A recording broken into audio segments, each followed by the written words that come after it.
Hey guys, I'm Alastair from Trail and Kale, and this is my ultimate trail marathon training and racing guide.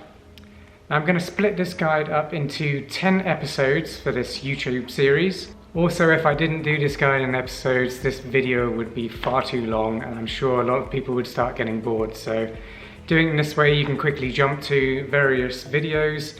If you're at certain points in your training plan, or if you're just about to race, then maybe you want to jump to one of those videos to help yourself out and make things easier and make this whole guide easier to follow.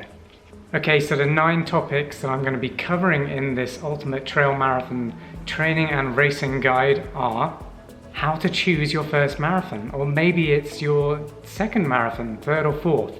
This guide is really aimed at those people who maybe haven't done a trail marathon before, but they want to really smash that first attempt. Or maybe if you're kind of an intermediate trail runner and you've maybe done, I don't know, say 5 trail marathons in your past, and you're not really sure how to improve on your time or performance, or maybe you just want to finish feeling better and stronger. This guide is for you guys, and it's going to be so helpful for that next marathon. The next video is going to be all about creating your own personalized training plan for your trail marathon race. Then next up, because you're going to be doing a lot of training, I put together a guide for what I consider to be all the best trail running gear that you really definitely need for training for a marathon.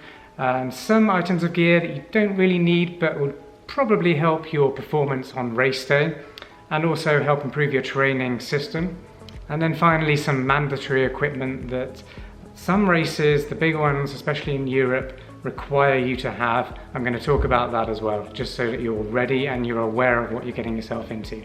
And then the next video will be about how to fuel yourself whilst you're training for your trail marathon race, and also whilst you're racing too. So there's going to be techniques, tactics, tips on how to eat whilst you're actually running, so that you don't have to stop and eat, and how to avoid getting gut bombs and all sorts of nausea whilst you're running.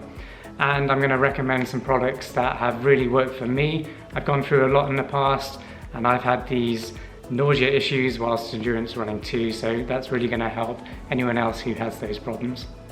The next video will be all about overtraining injuries and how to avoid them, because if you're injured, even if you've got a little niggle, then you can't train. And if you're injured come race day, let's face it, you're not making it to the start line, so you're not going to perform during that race. You're not even going to race it, so that's game over. So this is going to be a really important video.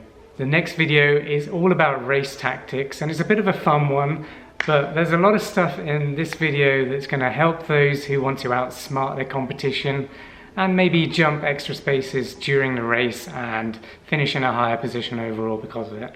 The next video is going to be all about my proven recovery routine. So after doing intense training runs or even races, I've got this routine dialed in now that really works for me and helps speed up recovery so that I can quickly get back out running very soon after doing that intense effort. So that's going to be helpful for those who struggle with recovery times after running. The penultimate video is all about preparing for race day and how to avoid those start line nerves as well, because I get it, many people get it. If it's a big race and there's a lot of other runners there, it's very hard not to get nervous, and that can really affect your race day performance. So I've got loads of tips in that video which will help you for that situation too. And the final video is how to finish your race feeling strong and smiling. Now, we've all had those times where you finish a race looking exhausted in the finish line photograph. So this video is going to have you feeling great and really pushing towards that finish line towards the end of your race. Well, I really hope you're going to enjoy this trail marathon training and racing guide. I've been putting it together for quite a long time now, and I'm really proud of this one. So definitely drop me a comment down below on any of those videos if they help you, or if you're following the plan. Let me know how your training's going on. We love hearing from our audience and people who watch our videos, so definitely stay in contact throughout this course. And if you've got any questions for us, drop them down in the comments as well. Okay, click the next button and let's get started on this ultimate trail marathon training and racing guide.